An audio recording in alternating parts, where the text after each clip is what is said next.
Friends, કેમ છો બધા? માહિર્સ વેજ કિચનમાં તમારું સ્વાગત છે. ફ્રેન્ડ્સ, આજે હું તમારી જોડે શેર કરવા જઈ રહી છું એક આપણે જે રોટલી બચી ગઈ હોય એની એક રેસીપી.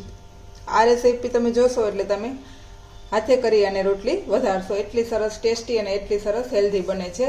તો આપણે આગલા દિવસની જે રોટલી હોય એને આવી રીતેથી ખુલ્લી પ્લેટમાં મૂકી દેવાની છે, જેથી આવી કડક થઈ જાય. પછી રોટલીને આપણે ગેસની ધાર ઉપર આવી રીતેથી શેકી લેવાની છે, જેથી કરીને એકદમ ક્રિસ્પી એવી બની જશે. તો આ રીતે આપણે વારાફરતી જેટલી રોટલી છે એટલી આપણે બધી શેકી લેશું. થોડી એને ડાર્ક થવા દેવાની છે. તો આ રીતે આપણે બધી રોટલીને શેકી લઈએ. તો આ રીતે મેં બધી રોટલીને ફરી પાછી ગેસની જાર ઉપર શેકી લીધી છે અને ફરી પાછી આપણે એને આમ પોળી કરી દેવાની છે, જેથી કરીને એકદમ ક્રિસ્પી થઈ જાય. તમે જોઈ શકો છો એમાં કેટલો અવાજ આવે છે. તો આ રીતે આપણે એકદમ કડક કરી લેવાની છે. હવે એક તપેલીમાં મેં 2 વાટકા જેટલું દહીં લીધું છે. એને એકદમ સરસ આવી રીતેથી હલાવી લેવાનું છે અને તમે બ્લેન્ડ પણ કરી શકો છો. અને થોડું આમાં આપણે પાણી નાખશું, કારણ કે દહીં છે એકદમ ઘાટું હોય એટલે એમાં થોડું આપણે પતલું કરવા માટે પાણી નાખશું.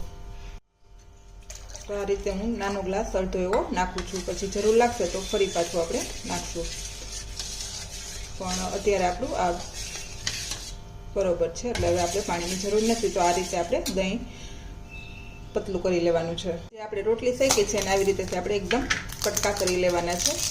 તમને જેટલા નાના મોટા જોતા હોય એ રીતે.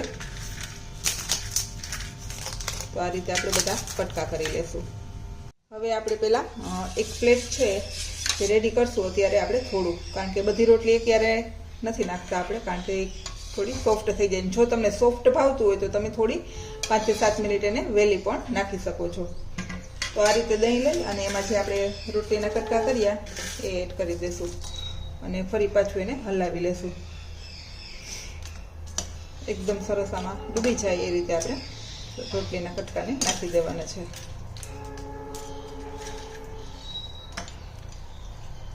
જો તમને થોડું ક્રન્ચી ભાવતું હોય તો તમે જ્યારે સર્વ કરો એની પહેલાં 2 થી 3 મિનિટમાં રેડી કરીને આપી દેવાનું છે.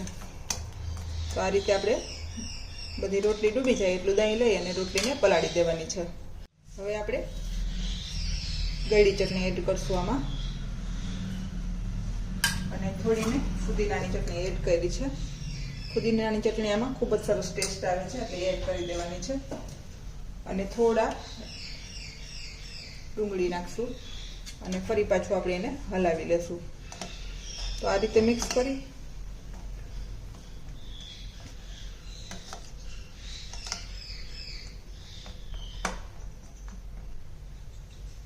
અને ફરી પાછું આપણે ઉપર થોડી મરચાંની કટકી. જો બાળકોને આપતા હોય તો મરચું અવોઇડ કરી શકો છો. અને અત્યારે ખૂબ જ સરસ લાલ ગાજર આવે છે બજારમાં, તો થોડું હેલ્ધી બનાવવા ગાજરની છીણ નાખશું. થોડી ધાણા ભાજી,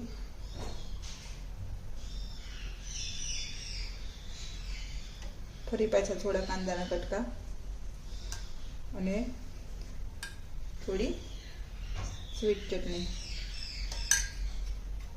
થોડું શેકેલું જીરું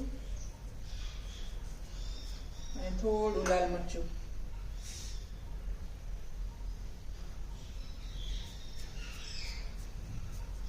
અને ચટણીમાં ને એમાં આપણે બધે મીઠું એડ કર્યું છે એટલે મીઠાની કોઈ જરૂર નથી. તો હવે આપણી વધેલી રોટલીની આ બેસ્ટ ચાટ છે એ રેડી છે.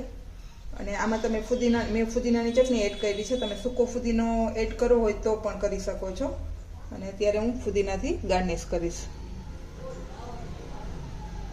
તો બધા ફાસ્ટ ફૂડને અને બધી ચાટને પાછળ રાખી દે તેવી વધેલી રોટલીમાંથી આ ચાટ તમે બનાવશો તો ચોક્કસથી બીજી વખત વધારે રોટલી કરશો. જો તમને મારી આ રેસીપી પસંદ આવે તો લાઈક કરજો, શેર કરજો અને સબસ્ક્રાઈબ કરવાનું ભૂલતા નહીં. ને ચોક્કસથી આ રેસીપી ટ્રાય કરજો. Thank you, bye bye.